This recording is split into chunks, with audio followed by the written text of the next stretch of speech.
Hello, and welcome to Autocracy Now! This episode will be looking at Huey Long in the Senate.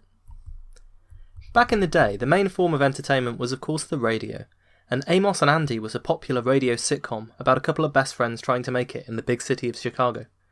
The show had some pretty racist undertones, but that was par for the course at the time. Now it was so popular that in a lot of movie theatres they'd stop the film halfway through and stick a radio up on the stage so that everyone could listen to the new episode live. One of the characters, Andy, was gullible and constantly on the lookout for get-rich-quick schemes. Enter a smooth-talking schemer called the Kingfish, who was constantly trying to manipulate Andy and scam him out of his money. Huey Long delighted in listening to the programme, and when people started to nickname him the Kingfish, he gleefully encouraged it. If the Louisiana Kingfish was a swindler, though, he just pulled off a pretty amazing grift on the people of Louisiana, having been elected as their senator with a big majority. Moving on to the national stage, though, Huey didn't lose sight of his power base. The next order of business for him was ensuring the line of succession. You remember that Huey had to leave the Senate seat vacant for the first 4 months, else the Lieutenant Governor, Paul Sear, who despised him, would set about reversing all of his policies as an acting governor. So Huey felt that he had to make sure that his own hand-picked candidate would succeed him, and, in O.K. Allen, a longtime friend and confidant, he had his man. There was only one slight problem. His own brother, Earl Long, wanted to be on the ticket as Lieutenant Governor. Huey said that there'd be too much Long in politics if Earl got involved.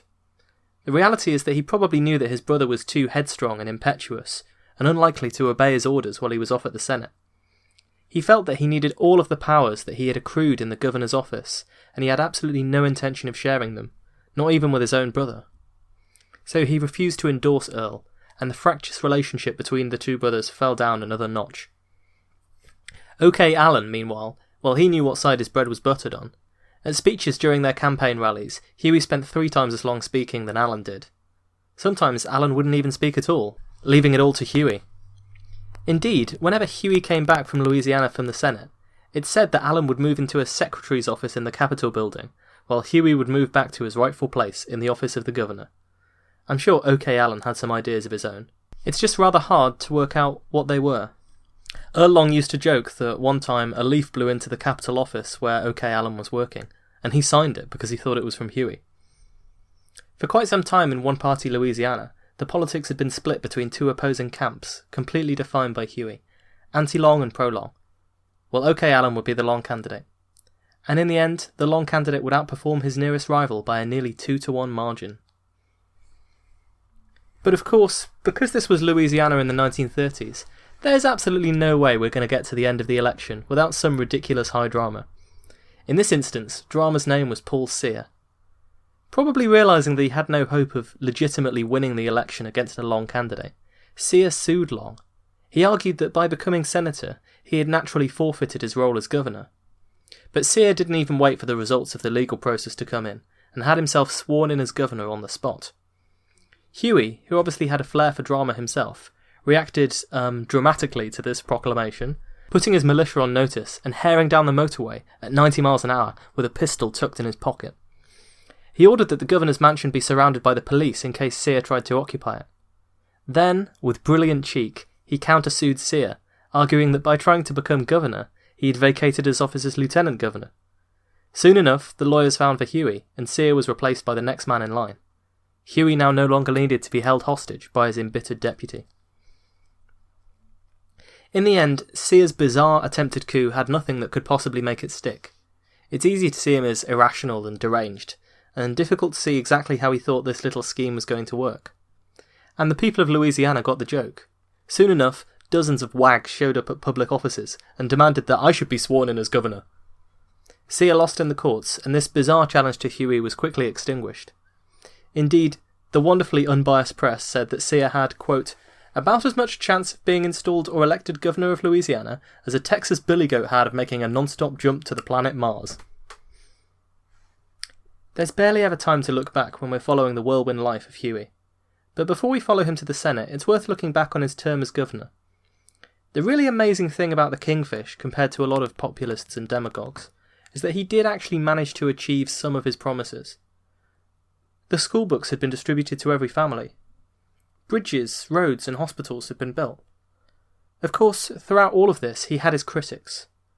They mostly attacked Huey for this vast increase in public spending and fiscal irresponsibility, and it was perfectly true that the amount of money spent by the state had shot up, and I'm sure a lot of it had gone into the pockets of Long and his associates as well. In fact, during Huey's term, the state money more than doubled. In 1928 they were spending $29 million a year, while by 1931 it was $83 million. And this wasn't compensated for by the taxes that Huey had tried so hard to force through, which were, in reality, small potatoes compared to this kind of spending. The public debt increased from $11 million to an amazing $125 million, and the situation was so bad that the bonds issued by the state of Louisiana were soon practically worthless. So the charges of fiscal irresponsibility aren't completely without merit. But defenders of Huey Long will point out that, in actual fact, this is exactly what modern-day economics suggests that you're supposed to do in the case of a depression. After all, Franklin D. Roosevelt is about to launch the New Deal, which involved a huge increase in public spending to kickstart the economy, boost employment levels, and, spend your way out of it. And that's what we do in the modern era too. But it's too far to say that Huey was an economic genius ahead of his time. He just wanted the political gains that this kind of expenditure could bring. And far more damning, we should never forget that a good deal of the public money wound up funding Huey's political machines, and in the pockets of his cronies. Leaving the state in the capable hands of a sock puppet, Huey went to Washington before his term as governor actually expired. When he was met by a bevy of reporters, they were keen to know, should we call you governor or senator? He simply replied, they call me the Kingfish. It's difficult to figure out in the early days who was more curious about whom. Rumours of Huey's exploits and character had probably percolated, even to the senators. And of course Huey was immediately trying to scope out the political situation, to see who his allies and adversaries might be. I get the sense, even in my limited reading about the politics of the state, that Huey wasn't the typical senator to emerge from Louisiana. They were more used to the establishment, well-to-do, honourable southern gentleman types like Featherduster Ransell, not rabble-rousing lawyers like Huey. And the lie of the land in US national politics was very dramatic at this time. This was 1932. People were living in slums dubbed Hoovervilles after the sitting president due to the terrible effects of the Great Depression. Conventional politics seemed to have failed people who had lived through years of hardship. Huey was determined to bring his fiery brand of radical populism to the hallowed floors of the US Senate, and it was just conceivable that, given the times, people might listen to him. But if Huey had imagined that he'd be able to waltz into the Senate, with its reputation for slow negotiations and bipartisan consensus, and dominate it in the same way as he had done Louisiana politics, well, he was in for a rude awakening. Maybe part of the issues were that, in many ways, he was now part of the exact elites that he'd been rebelling against for his entire life. But Huey barely even engaged with the Senate at all to begin with, often rushing back to Louisiana to take care of some business or other. He showed little interest in the committees that he was assigned to, showing up to fewer than half of their meetings, and rarely contributing. And when he was asked about the state of Washington by the folks back home, he railed bitterly against even his fellow Democratic senators. Quote, "The Democrats seem like a whipped rooster with the victor pecking us on the head, all standing there, bleeding, taking it." Not that Huey was a non-entity. Indeed, to the senators, he was something of an annoyance, running around in a bright red necktie and brown tweed, as well as ostentatiously monogrammed shirts, the kind of thing that made him stand out from the crowd. There are countless anecdotes of him backslapping a horrified fellow senator and referring to him in overfamiliar terms. He stalked around the Senate, constantly in motion, like he was delivering one of his flailing-armed speeches. We've talked in previous episodes about Huey's boorish behaviour being carefully calculated to ensure that his supporters loved him, and certainly he built his career around standing out. But it's also worth bearing in mind that he probably didn't know how he was supposed to act, and some of the disappointment that he seemed to have in the lack of radical energy of the Democratic senators, well, this is likely genuine. He might have thought that he was on the party of the working class and the common people, and not found them to be that when he got there. And they didn't all take to him either. Indeed, Roosevelt's wife always just referred to him as that awful man. When Huey did speak, he would always divert the theme to his one real core issue of national politics: wealth inequality and redistribution. A few months in, he delivered a dramatic speech entitled "The Doom of America's Dream," This was the first of the Huey Long dramatic speeches in the Senate that would bring people to come from miles around to hear what he had to say. Here he introduced the first few measures of what would become the Huey Long Share Our Wealth programme. Personal fortunes should be limited, and the remaining loot divided up amongst the poor. Huey's rhetoric was as soaring as it ever was. Quote, "There can be no rule so sure as one that the same mill that grinds out the fortunes above a certain size at the top grinds out the paupers at the bottom. This great dream of America, this light and this great hope, have almost gone out of sight in this day and time, and everybody knows it." End quote. If Huey had hoped to persuade the senators with his rhetoric, though, he was in for some bitter disappointment. No one really seemed especially interested in wealth redistribution, and his speeches instantly marked him as the most radical man in the body. Although they got some positive press coverage, one newspaper said that it was the most impassioned plea on behalf of the impoverished people for years. But all of the amendments that Huey introduced for wealth sharing were voted down by sound majorities. One Conservative senator, you can imagine him maybe puffing on a pipe as he said this, said, "We always have a wild man in the Senate. We let him blow off steam, and then we tame him." But of course, the whirlwind had no intention of being tamed. It had probably always been clear to Huey that the Senate was just another body that he had to go around. He now had a platform, a national platform, to elevate his demagoguery and popular appeal to the national stage. He didn't want to work with the rest of the Senate, or even with the rest of the Democratic Party. Instead, he wanted to be an alternative to them. The exasperated senators, listening to his wild, impassioned speeches about inequality and injustice, were listening to tirades that were only half meant for them. Huey always had one eye on the public gallery.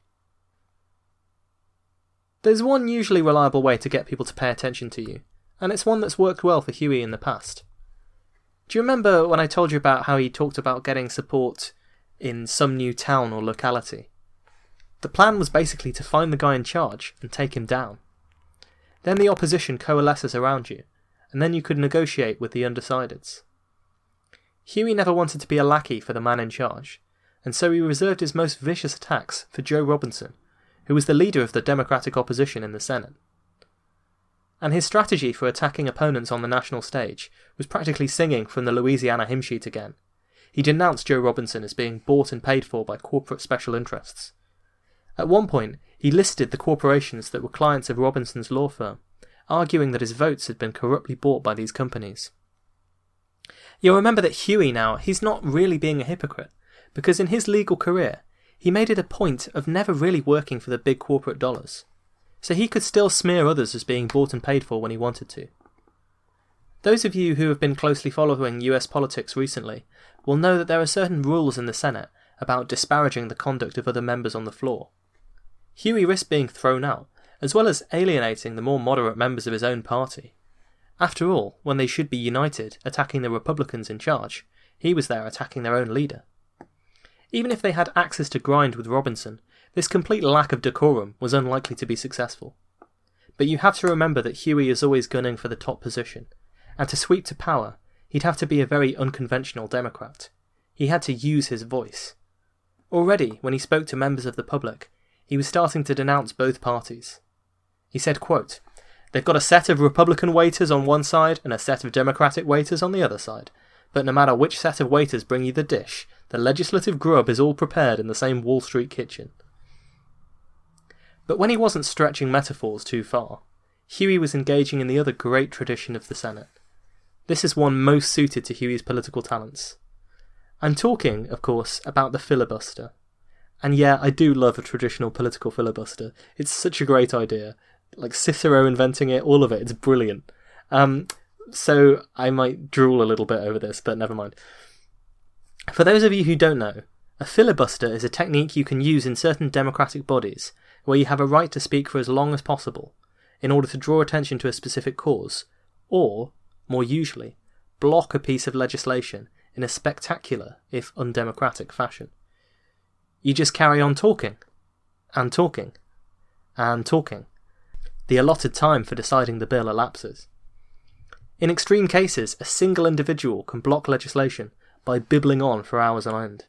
And naturally, Huey, with his dramatic, flailing-armed oratory, loved it. During one filibuster, "I am beginning to be convinced by the logic of my own argument," he said, teasingly, strutting around the Senate. "I feel the urge to go on and talk some more." Huey regularly deployed filibusters to block key pieces of legislation and draw attention to himself and his Share the Wealth program. He would often intersperse his speeches with personal attacks and anecdotes. And so his filibusters became his career in microcosm. He strode around dramatically and emotionally demagoguing, wittily talking down his rivals. Meanwhile, the distinguished gentlemen of the Senate looked with increasing disgust and disdain. But in the public galleries, people would flood to see him. Ordinary procedural legislative meetings would turn into a complete circus. People would phone each other from across the city when Huey started talking. A lot of people couldn't accept him as anything more than a sideshow to their serious business. Some were outraged. What's undeniable is that he was impossible to ignore. And for a lot of people, this was the start of something much bigger. So the filibuster is Huey's career. It's the perfect metaphor for his career. Huey may not have won many friends with his gruff, combative, and sometimes downright annoying approach, but he did manage to win one friend in the Senate during his time there. Hattie Caraway of Arkansas was an odd fish for the Senate of the day. Her husband had died in 1931, leaving his Senate seat vacant. The Arkansas political elite got together, they had a bit of a chinwag, and they decided that none of them really fancied the job of serving as senator for a few months, only to then have to fight an election. So they indulged the old Southern tradition that let a widow take over her husband's old seat, and Hattie Caraway ended up in the Senate. She wasn't the first female senator at this point because other widows had taken over their husbands' seats before. Although she'd never expected to be put in this position, she was far from the placeholder that everyone in Arkansas thought she'd be. She felt a real sense of duty on more than one level, to the base that had voted for her husband, and more broadly.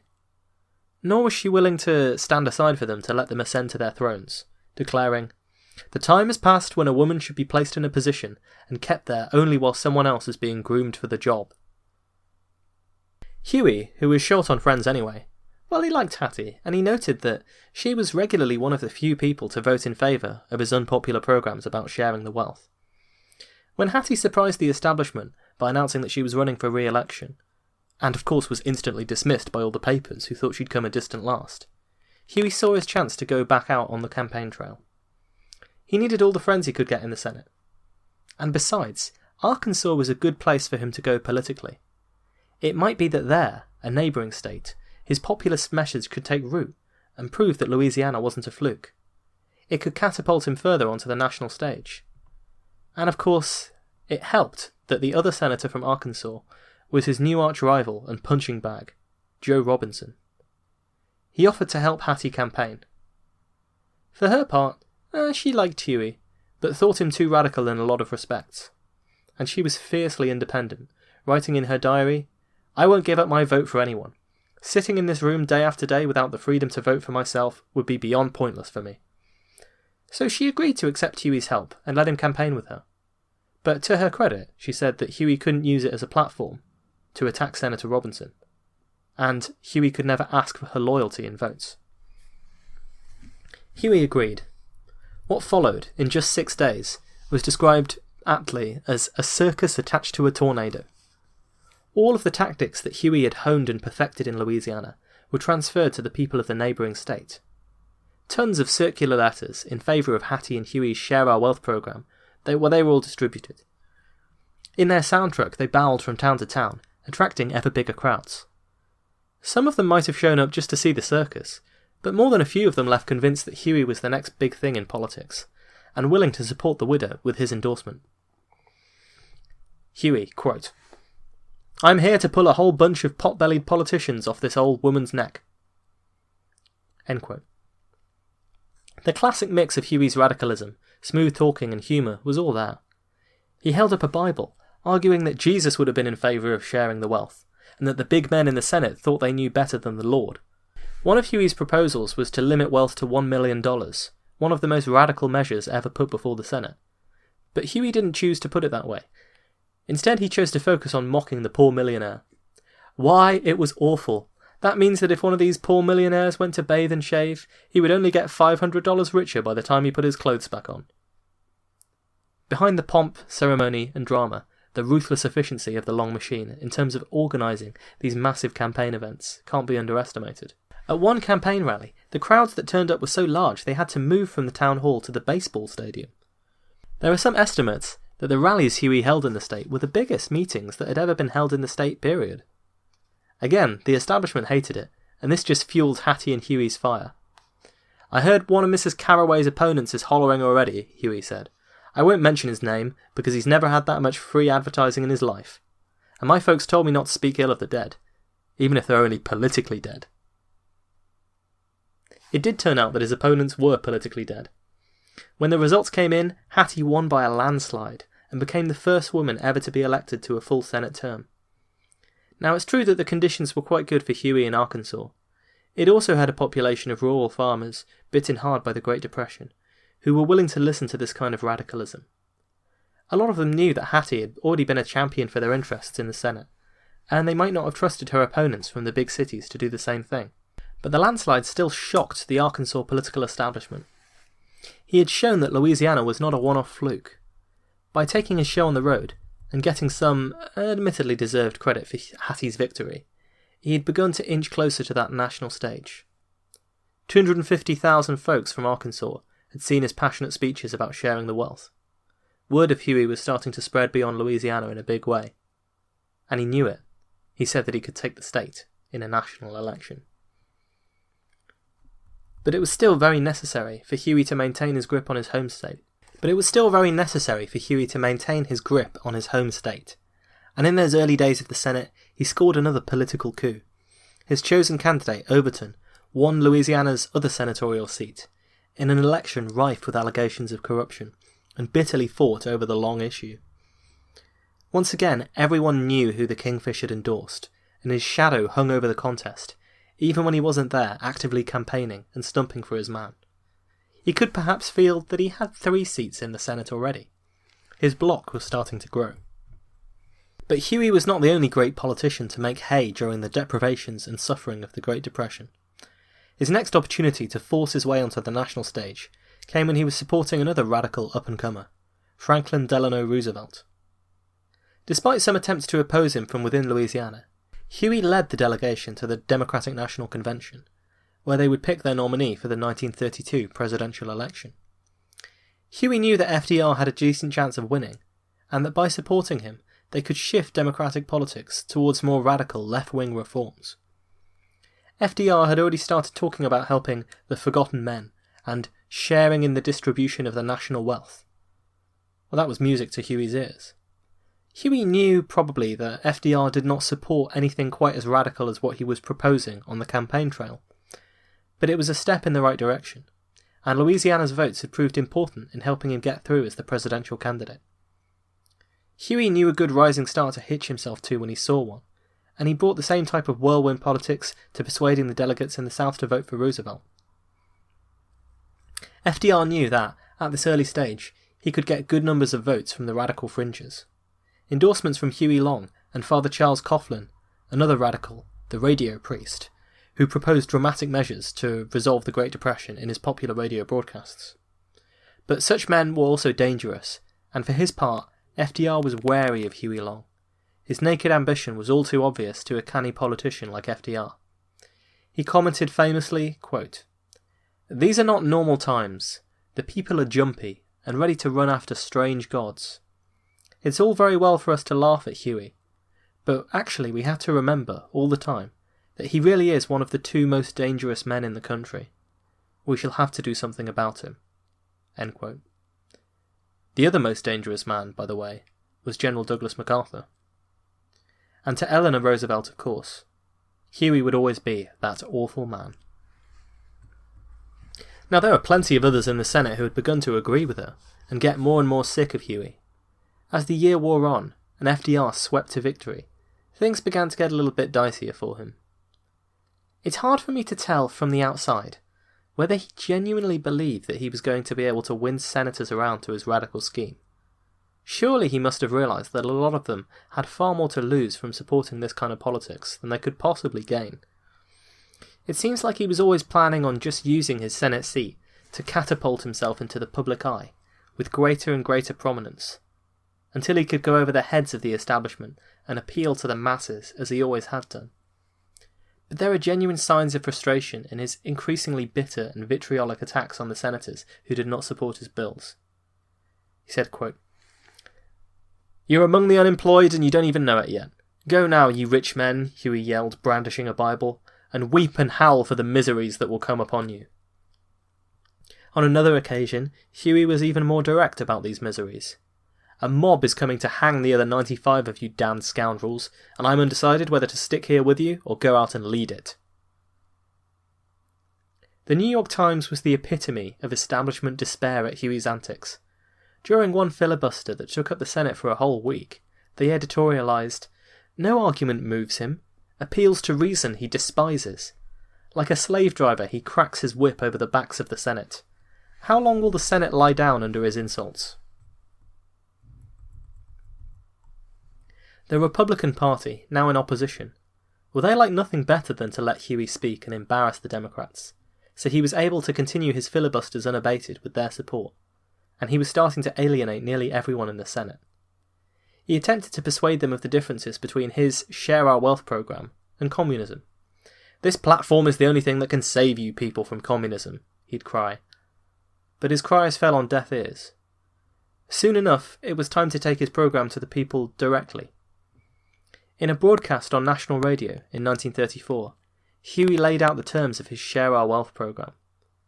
Although the details were often sketchy and shifting, the basic items remained the same. Personal fortunes would be capped at $5 to $8 million, which works out equivalent to $96 million today. No one would be able to earn over $1 million a year. Inheritances would be similarly limited.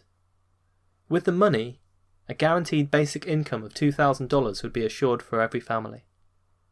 This is at a time when, at the bottom of the Depression, more than half of all families were earning less than that. College education and vocational training would be free for all. Anyone over the age of 60 would get a state pension. The working week would be reduced to 30 hours, and every worker would be entitled to a 4-week holiday. It was a utopia. It was a fantasy. But people were starting to listen. His appeal went beyond logic. It was deeply emotional. He said, quote, "But in the name of our good government, people today are seeing their own children hungry, tired, half-naked, lifting their tear-dimmed eyes into the sad faces of fathers and mothers who cannot give them food and clothing they both need, and which is necessary to sustain them.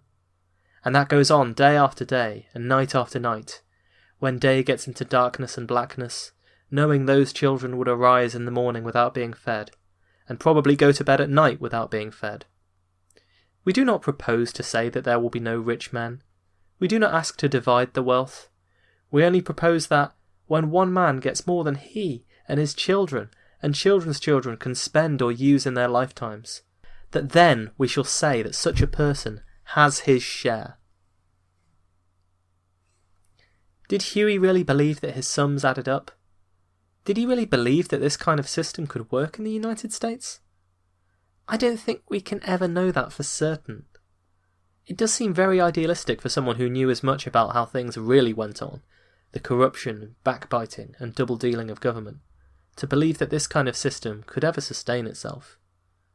At the same time, he had beat the same radical drum for his entire political career. Even from the early days in Louisiana, he had redistributed wealth from corporations towards the public good, or at least portrayed himself as doing that. The only thing we really know about Huey is that, whether he wanted to do it for angelic or demonic reasons, he was hell-bent on getting into power. Take this quote from early in his Senate career, which is pretty revealing. He said, "A perfect democracy can come close to looking like a dictatorship. A democracy in which the people are so satisfied they have no complaint."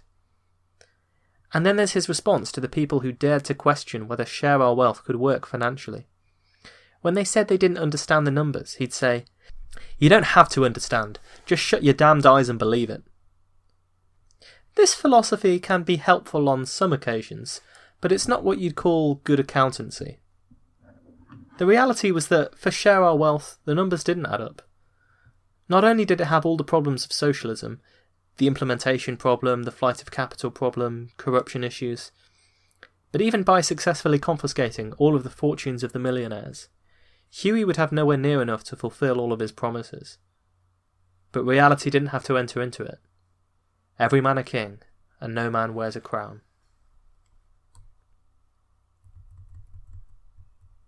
It wasn't long before, inevitably, Huey began to break with FDR. The men distrusted each other, and at any rate, Huey was probably concerned that FDR's popularity and success could make it far more difficult for him to become president. FDR was splitting the left, after all. FDR's was the presidency that really started the American tradition of the first 100 days, and FDR's first 100 days were a real barnstormer of a success. They radically altered the direction of the country with the first New Deal legislation. Huey generally supported this famous series of measures that established the Federal Emergency Relief Administration to spend money on soup kitchens, employment, education and food supplies. The vast public works programs like the PWA and the Tennessee Valley Authority. They built dams on the Great River. They were all endorsed by Huey.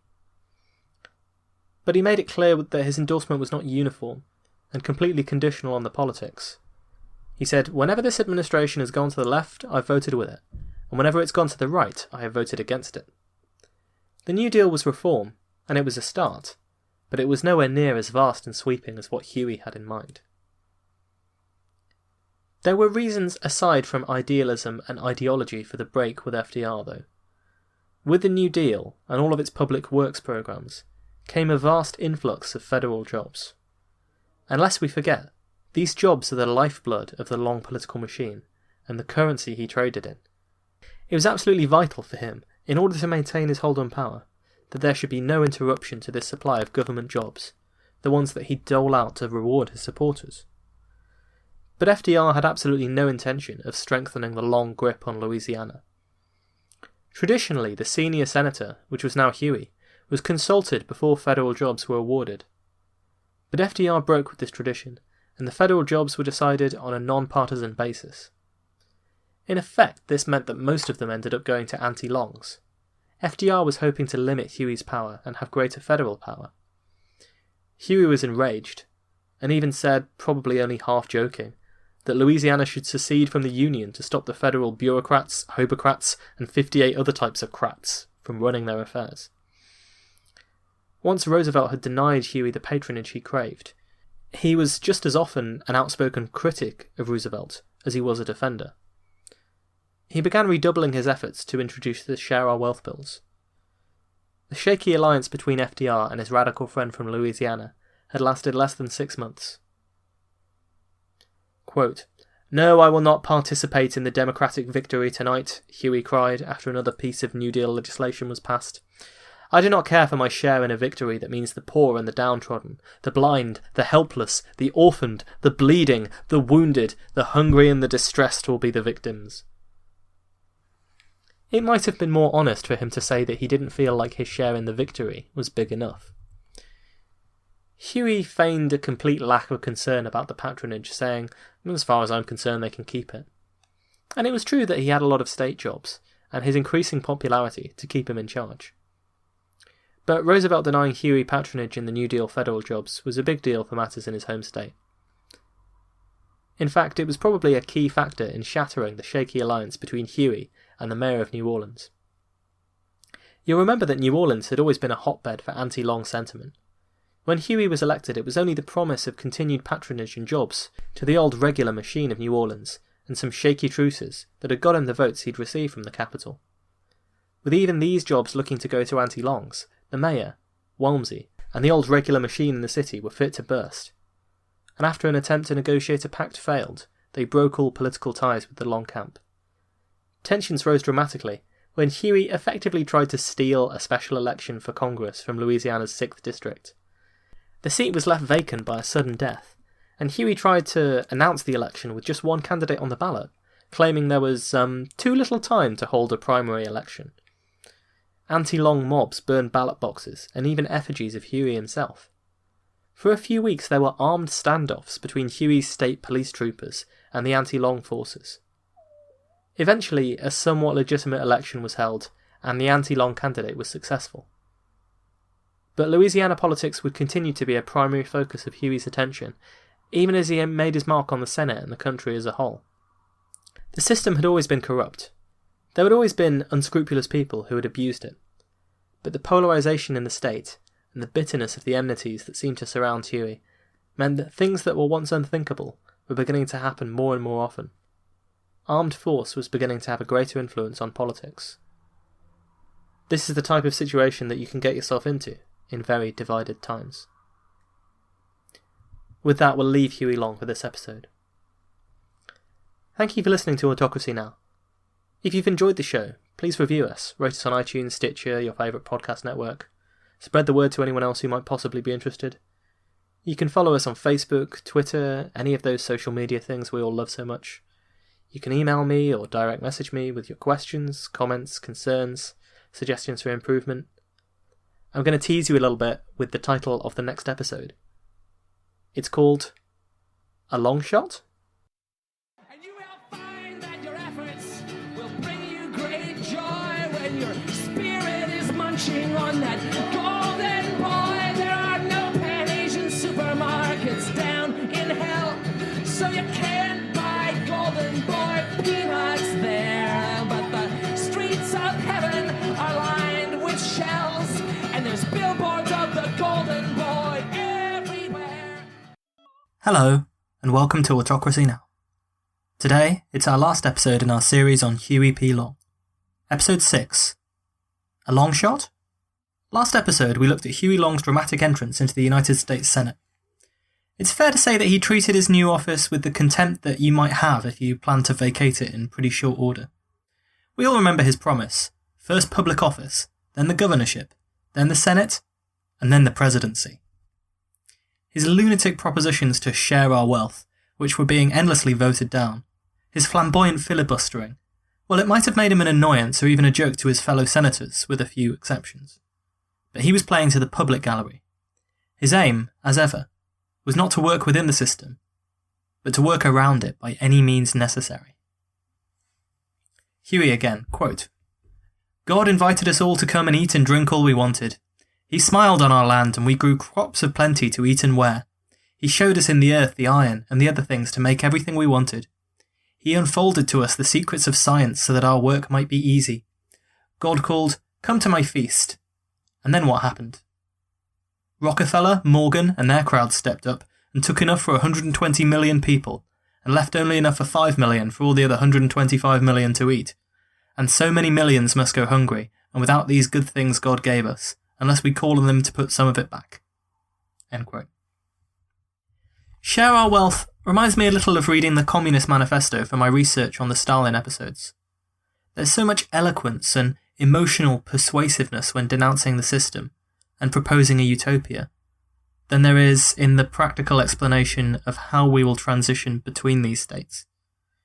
Share our wealth, unlike communism, was an even less fleshed out theory. It did nothing to address corporate interests. What of the wealth and assets of private companies and shareholders? Share our wealth was distinguished from communism because it didn't propose to nationalise industry. But then, what do you do with it? Huey probably had a better economic understanding than the naivety of the policy really indicated, but the details didn't concern him. This was a time when people were looking for all sorts of solutions, like the radio priest Charles Coughlin, who we mentioned already, was saying that all of the economic woes would be cured by putting America back on the gold standard. Now, there's no reason to think that that's necessarily true, but people wanted to believe in a panacea to help them. As far as Huey's Share Our Wealth might have gone, people might have mockingly referred to it as the Share Our Swag program. But by the middle of 1934, Huey was receiving more mail than any other senator. Later on, as this increased, it got to the stage where he was getting more posts than the president, over 60,000 letters a week. A staff of 25 people worked around the clock to handle it all. He founded Share Our Wealth societies throughout the country for people to meet and discuss the program and agitate politically. Admittedly, these are broadly Huey's own figures, but he claimed that after a month, the Share Our Wealth clubs had 200,000 members. After a year, they had 8 million. This was 20% of the population who had voted in the last general election. Share our wealth may have been a chimera with no real means of funding it and no hope of success. But that didn't mean it wasn't wildly popular, especially in the South, in Louisiana and the neighbouring states with similar populations, where Huey enjoyed his greatest support. Could Huey Long's travelling salesman charm, populist appeal, and willingness to win by any means necessary really sweep him into the White House? He was beginning to seem like less and less of a joke. And as people stopped laughing, they began working out how to seriously oppose him. In this perhaps is the greatest achievement of Huey Long's political career. He, and other populist would-be kings like Charles Coughlin, were important factors in the mind of FDR as he negotiated the New Deal. Roosevelt supported a Louisiana investigation into electoral fraud that brought plenty of embittered anti-Longites together. Even Earl, Huey's estranged brother, testified against him. Huey, struggling to take the betrayal, got up dramatically during Earl's testimony and yelled that he was lying. FDR is remembered warmly for his fireside chats, radio broadcasts where he explained his policies and the actions of the government to the people. Direct democracy, whereby he appealed to the people to support legislation by writing to their members of Congress. But these were similar tactics as Huey had used in Louisiana, and had begun to use on the national stage. Huey may not have been able to speak with the authority of the president, but via the public radio, he could and did reach as many people. We've already mentioned Charles Coughlin, whose initially religious broadcasts gradually degenerated into a sort of populist anti-Semitic fascism. What's interesting about the 1930s is that we have a case study for a new medium, initially not well regulated, that gives plenty of voices a near equal platform that they haven't had before. People can choose to tune in to whatever sounds best to them. Sound familiar? The mainstream media and newspapers in Washington, and nationally, generally decried Huey as a populist, a radical, and a wannabe dictator. These allegations were not without their merits. We've seen the ways that Huey did subvert the democratic process in Louisiana.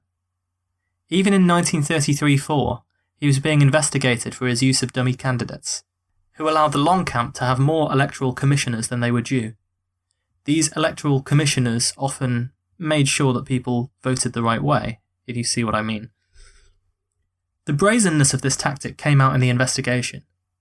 When one of the dummy candidates was questioned, the lawyer questioning him asked why, if he was a genuine candidate, he had not chosen to do any campaigning at all, or even announcing his candidacy to the press.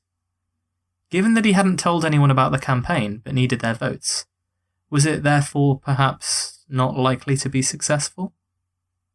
The dummy candidate struggled for a minute. How could he make it look like he was genuinely trying to win the office? But eventually he came up with a response. In a democracy, that's the risk you take. Huey loved all publicity, even negative publicity. Where once he'd railed against Standard Oil as his greedy symbol of corporate interest, trying to smear him through the lying newspapers, he could now just replace it with the big national banks of J.P. Morgan and Rockefeller on Wall Street. In August 1933, Huey's pet newspaper, the Louisiana Progress, got an upgrade in line with his new ambitions.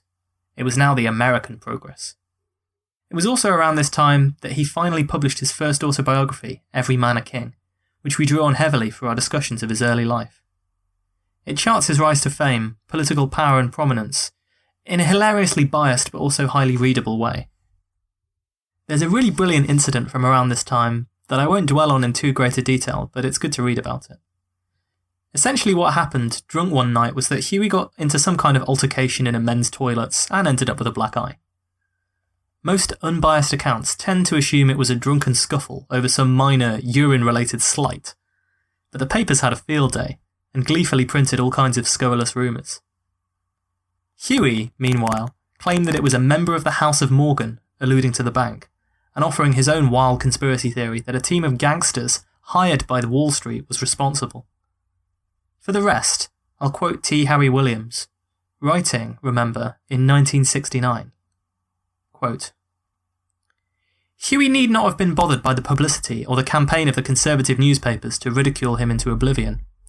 Neither damaged him seriously, although they would have ruined an ordinary politician.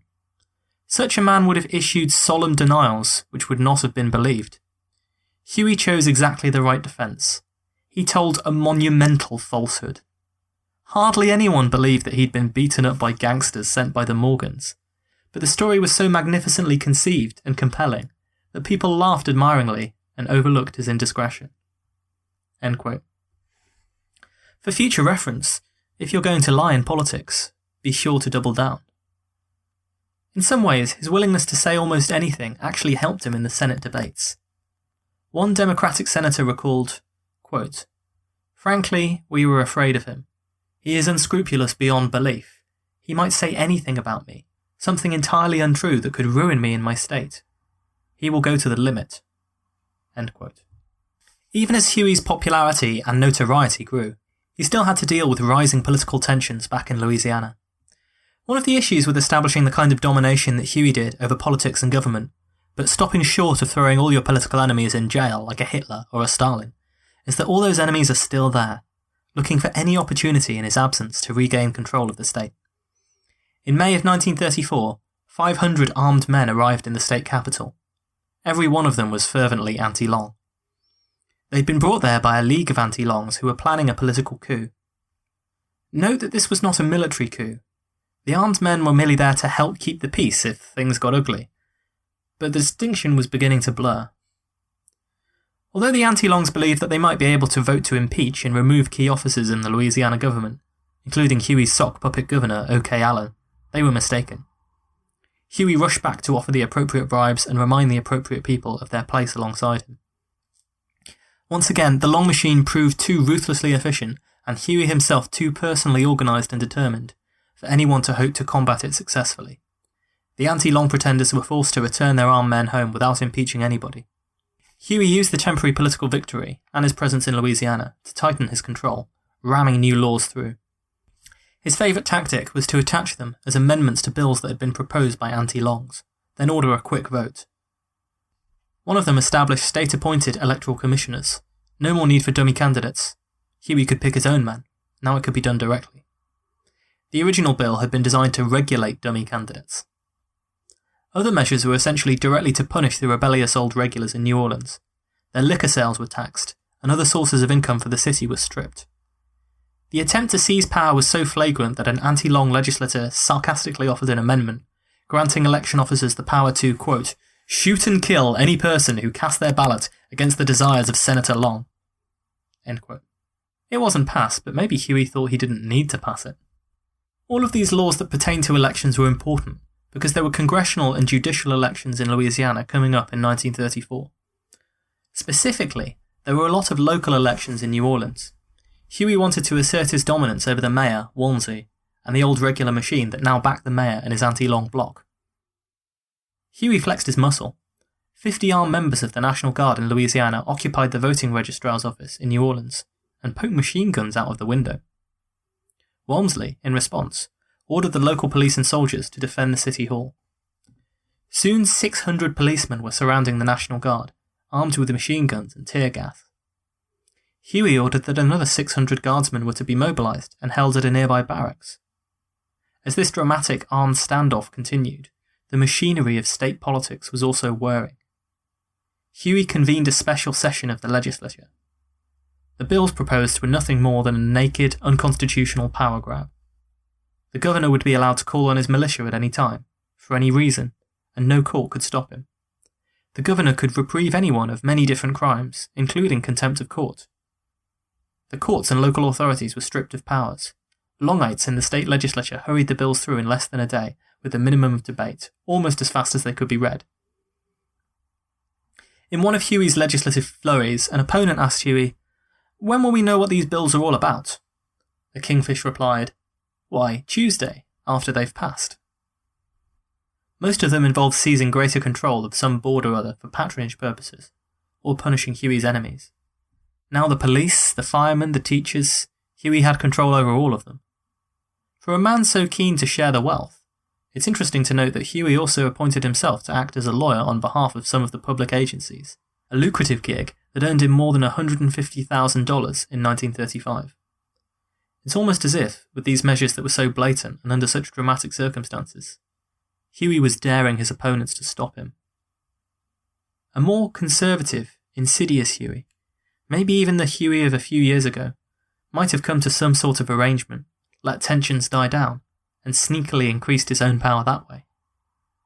But as far as the modern Huey was concerned, Louisiana was his, and anyone who wanted to stop him was welcome to try. The final straw for some conservatives, perhaps, was when he passed a tax on oil refineries. This was the same tax that had nearly caused him to be impeached as governor. Then, there had been 20 days of debate, and it had damn near brought his political career to an end. Now, it was done in 10 minutes flat, with the legislature barely even realising what they were passing. He broadcast daily to the people. "Ladies and gentlemen, it's Huey P. Long again, telling you how we're going to clear out this rotten bunch of grafters." The anti-Longs attempted to fight fire with fire, rabble-rousing and stirring up popular resentments in the city with large public meetings. But it did not work. When the elections finally rolled around, Huey and his candidates resoundingly defeated the old regular tickets, performing well in almost all of the elections in New Orleans. The last political stronghold of the anti-Long seemed to have fallen into Huey's grasp. By the end of 1934, he had thoroughly trounced most of the opposition in Louisiana, at least in elections. The major newspapers would also suffer Huey's wrath. He introduced the newspaper tax on advertising revenues to severely curtail their profits. He called it a tax on lying. Eventually it was deemed to be unconstitutional by the US Supreme Court, but Huey had shown his willingness to use his powers to attack the media. The anti-Longs that remained began to talk more openly about armed resistance to Huey as the only option. State politics did have some influence on goings-on on the national stage. J. Edgar Hoover, who was running the FBI at this stage, ordered daily personal reports into Huey's actions, which were delivered directly to the White House. In 1934, Roosevelt got the IRS to investigate Huey and his associates for potential tax fraud. There were plenty of dodgy things going on, especially with the notorious Win or Lose Oil Company. Huey and his secretary Alice Lee owned plenty of the shares of the Win or Lose Company, and it mysteriously bought and sold the rights to drill for oil in Louisiana. Eventually, in 1935, the investigation would confidently report that they had enough evidence to convict Huey Long of tax fraud and numerous other crimes, and bring an end to the reign of the Kingfish. History would unfold in another direction, but they were already beginning to convict Huey's lesser associates in the Long political machine, going after the little fish before the kingfish, and closing the net as if he were Al Capone or some other gangster. But alongside trying to smear Huey and take him down, FDR was forced to do something about his popular support too. FDR could not be outflanked from the left by a demagogue like Huey Long, and so Huey is probably responsible for moving the New Deal platform further to the left. The background appeal for Share Our Wealth must have been in FDR's mind when he established Social Security, which contained some, albeit watered-down, versions of the same proposals for old age pensions and relief for the needy that Share Our Wealth had contained. FDR learned the lesson that the anti-Long legislatures never did. It's not enough to simply be against a demagogue, to cry dictator, and to insist that this awful man should be thrown in jail. It was necessary to offer people an alternative platform, win the war of words in explaining why this platform is better and more realistic, and convince them that you, and not the demagogue, really have their best interests at heart. After all, it wasn't necessarily Huey's power grabs, but it was instead the loyalty of the people that really made him difficult to dislodge in Louisiana. Even when the anti-Longs in Louisiana formed the Square Deal Association to oppose Huey, which went as far as occupying the public square in Baton Rouge, the state capital, Huey could beat them back by force. And why?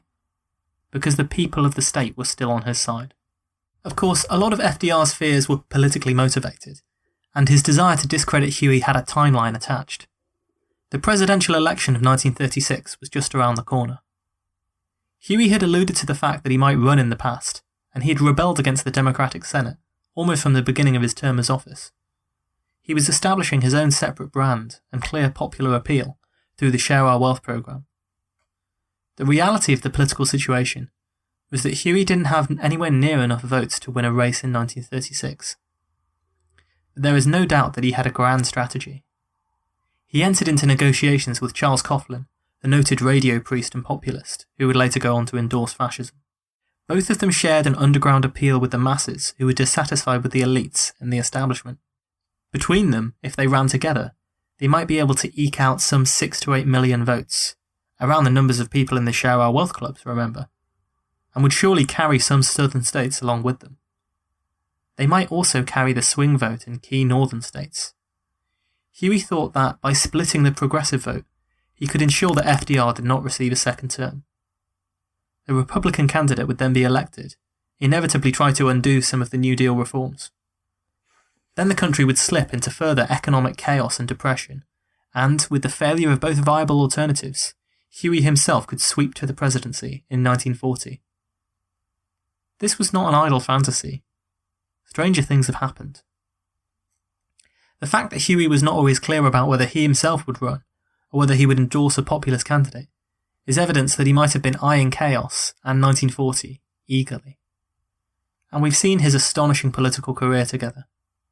Would you really put it past him to pull something like this off? He was already focusing on demonising FDR in speeches in the Senate. Quote, "So it has been that while people have begged for meat and bread, Roosevelt's administration has sailed merrily along, ploughing under and destroying the things to eat and wear, with tear-dimmed eyes and hungry souls made to chant for this New Deal." In retaliation, FDR ordered any federal employee who was a Long supporter to be fired. Millions of dollars worth of federal aid were to be withheld from Louisiana on the grounds that Huey would use the money to strengthen his own political machine. Roosevelt even hired men to speak on national radio against Huey. One of them said that, quote, "Hitler couldn't hold a candle to Huey in the art of the old Barnum ballyhoo." Huey, who knew how to speak eloquently and in a reasoned tone of voice when he wanted to, used his response slot not to hurl insults and abuse back, but instead to carefully and patiently explain the failings of the New Deal and the Share Our Wealth plan that he hoped would replace it. There were no insults, no clownish anecdotes, and no flying off the handle. Just earnest, calm persuasion. Millions of people, expecting a show, tuned in and heard not the ramblings of a crazy demagogue, but what sounded like a reasonable man, selling them political utopia. It was a brilliantly exercised piece of restraint, and a political disaster for Roosevelt. On April 1st, 1935, Huey's grinning face made the cover of Time magazine. He would destroy both political parties, abolish the Electoral College, maintain his power through universal suffrage. "And I defy any son of a bitch to get me out in under 4 terms, he told a writer of the time. Huey continued to be a thorn in the side of the Roosevelt administration as he was gearing up to run. This was marked by increased use of the filibuster. He did it 5 times in 1935, much to the annoyance of the Senate floor as they were trying to pass Roosevelt's second New Deal. In June 1935, he filibustered the National Recovery Act, a bill that was particularly annoying to Huey because it would give him no patronage and let Roosevelt undermine him in Louisiana. He started on topic with an attack on the act, but then quickly derailed into calling Roosevelt a fascist and saying that, quote, "The New Deal bird of prey is stealing and eating children, stripping flesh from their bones." Eventually, he just started rambling about anything that came into his mind. He talked about his favourite recipes, even quoted extensively from Victor Hugo, which is exactly what I'd do if I wanted to kill an awful lot of time speaking. Well, that or write a podcast. Reporters in the press gallery actually sent down requests telling Huey what to speak about next, including one about Frederick the Great. At 5:30 a.m, babbling about the correct way to make coffee, Huey could hold on no longer and had to dash to the men's room. The senators quickly voted and passed the bill, and then presumably fell asleep. Huey's filibusters were not all funny, though. Key parts of the liberal Second New Deal legislation were being blocked. "Your selfish desire to get publicity," said one senator, "has ruined the hopes of millions of people." And Roosevelt, for his part, even began to talk about a wider distribution of wealth through taxation in his speeches. The rhetoric of socialism, the rhetoric of Long. This is what he felt he had to use to survive. Huey was never short on confidence. Around this time, his second book was being written. He called it My First Days in the White House. It was a wild, fantastical dime store type book, as much filled with jokes and attacks on his political enemies as it was with genuine policy. What was political was even wilder. The bankers would be put in charge of redistributing the assets that they'd formerly controlled. All except J.P. Morgan, who was a bridge too far for Huey. FDR would still be involved in government. He wanted him in charge of the Navy. But the threat he posed was a much more serious one than the fantasy in his book. Huey was plotting to destroy Roosevelt in the election, and making plans to form his third party. He was even being offered huge campaign contributions from Wall Street special interests. They realised they could use him to undermine Roosevelt and secure a Republican government that would be more favourable to their interests. The money he used to buy more sound trucks and finance a national campaign, the first step on the road to the presidency. Just as he has told his astonished new wife at the age of 18, he had it all figured out. In September of 1935, Huey returned to Louisiana to deal with some local affairs. He called a special session of the legislature, passing some more bills to ruin anti-Long areas of the state. It's amazing that he was still so involved in the local affairs of Louisiana, but such micromanagement was still necessary to ensure control. Huey's boundless energy never ceased. On September 8th, during a night session, he was trying to pass a bill that would deny a specific local judge, Judge Pavey, his re-election, by changing the constituency boundaries for the election, gerrymandering. The bill had just passed on the House floor, and Huey headed to the governor's office to grant an interview to a reporter friend, with his entourage, lackeys, and bodyguards trailing behind him. It was at this moment when a man stepped out from behind a pillar and started walking up to Huey. At first no one noticed him. In fact, no one noticed him until they saw the pistol in his hand. One of Huey's associates tried to bat the assailant's arm away, but not before he fired. Huey was hit in the torso and staggered away. Huey's bodyguards caught up with the situation and pumped the assassin full of bullets. He was later found to have no fewer than 30 bullet wounds. But it was too late. Huey staggered out of the building and was taken to a hospital by a friend who had flagged down a nearby car. Within a few hours, word had spread, and hundreds of people descended on the hospital to find out what had happened to their hero, to see it for themselves. The assassin was one Carl Weiss, a doctor.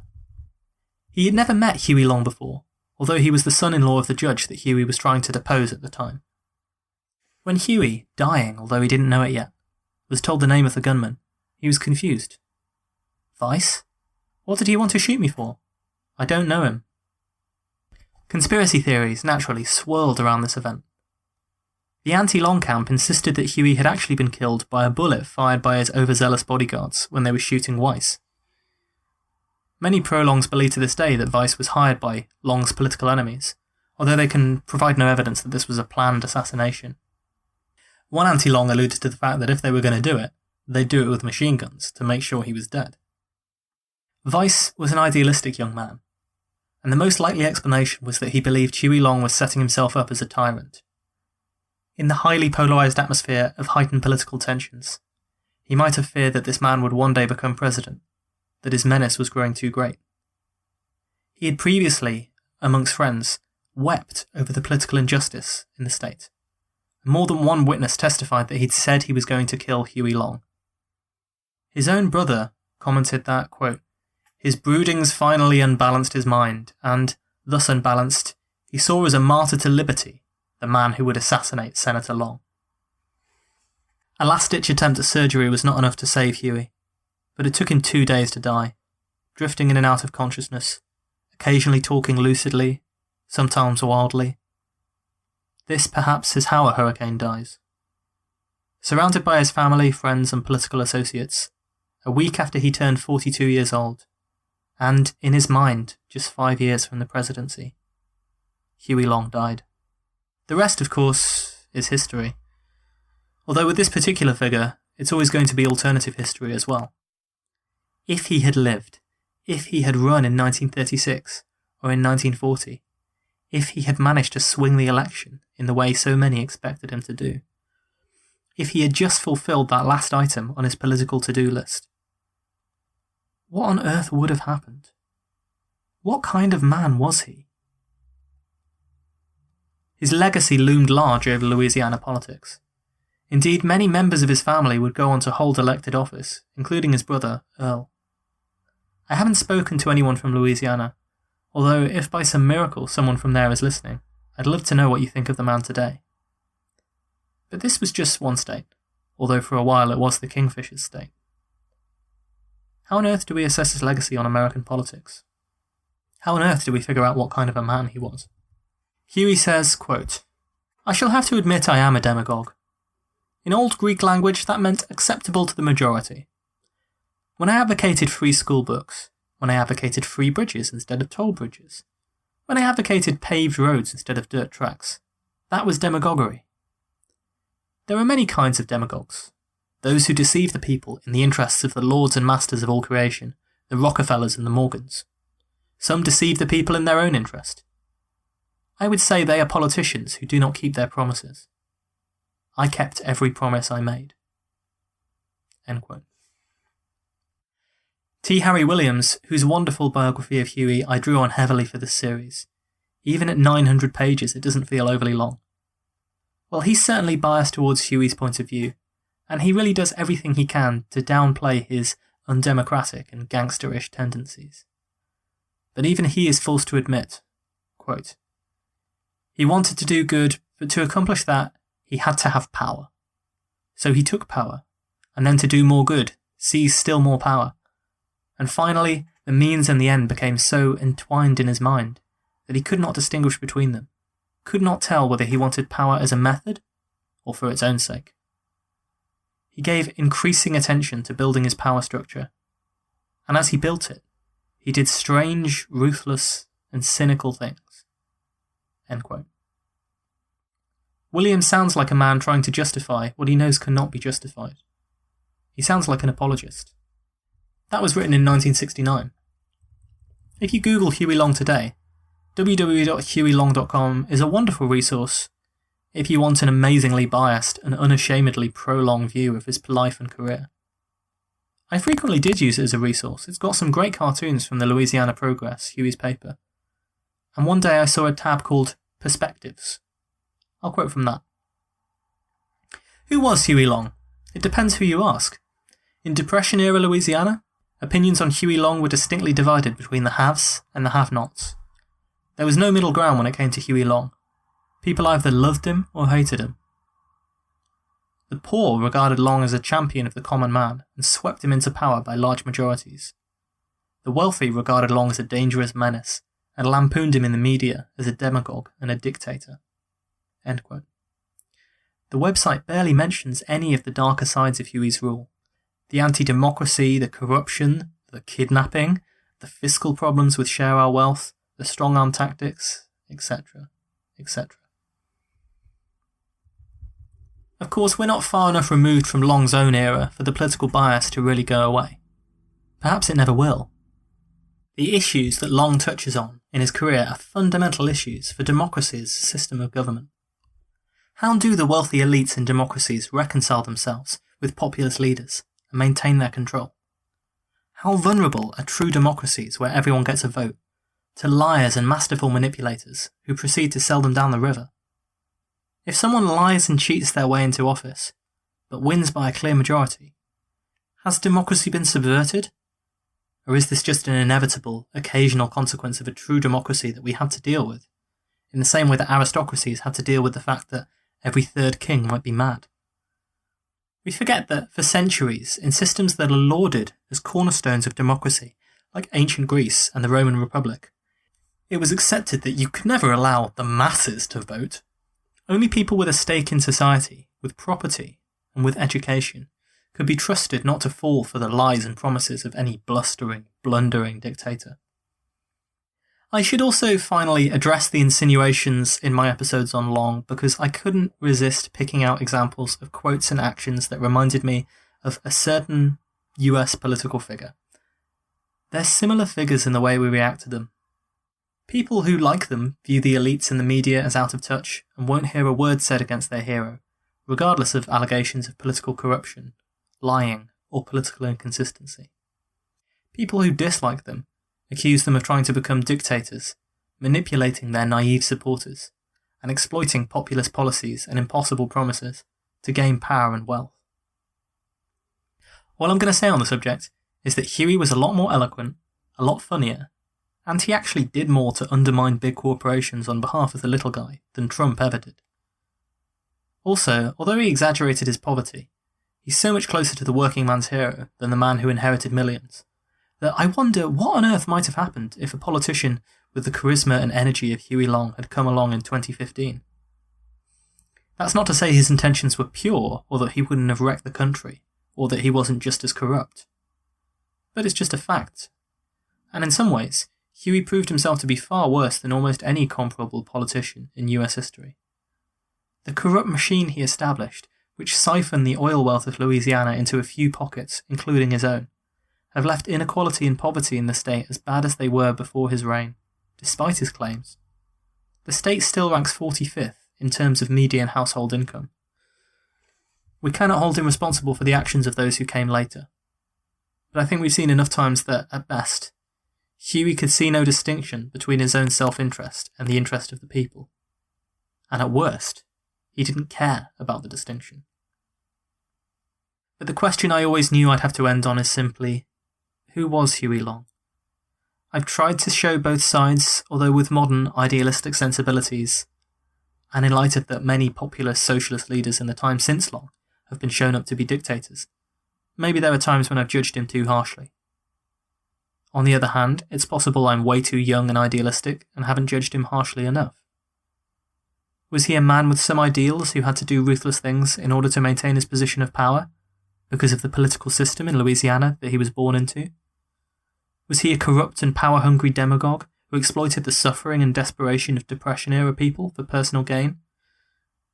Did he start out idealistic and slip into dictatorial ways? Was his ultimate concern power for the people, or power for Huey P. Long? There are signs and arguments and counter-arguments and opinions and counter-opinions, then and since. So many it'll make your head spin. Maybe if he had fulfilled that final goal on his list and become president, we would know what he was really all about. Maybe that would just intensify the historical debate. The assassin's bullet that cut him down has meant we'll never know. But the fascinating life he led and its dramatic end, and the recurrence of these polarising figures in politics, who resemble him in one way or another, have meant that we will likely never stop discussing him. I'll leave him then, a lesson for history and a debate for the ages, with his final ambiguous words, spoken as he lay dying in a hospital bed. You can hear them as those of a popular hero who never got this chance to overthrow an unfair and corrupt establishment. You can hear them as those of a would-be dictator whose ambitions were thwarted. You can hear them as those of a human being clinging to life, as we all cling to life. Dying, Huey said, "God, please don't let me die. I have so much left to do." Thank you for listening to Autocracy Now. That's the end of our series on Huey P. Long. We'll be returning soon with another dictator. Until then, please tell your friends about the show if you've enjoyed it. Leave us a review on iTunes, Stitcher, etc., etc. Follow us on Twitter. Follow us on Facebook. Until then, be kind to each other. Our theme music is The Spirit of Russian Love by Zinadia Trokai, and you can find her stuff at kostat.bandcamp.com. That's KOSTA.bandcamp.com. I hope you've enjoyed this episode.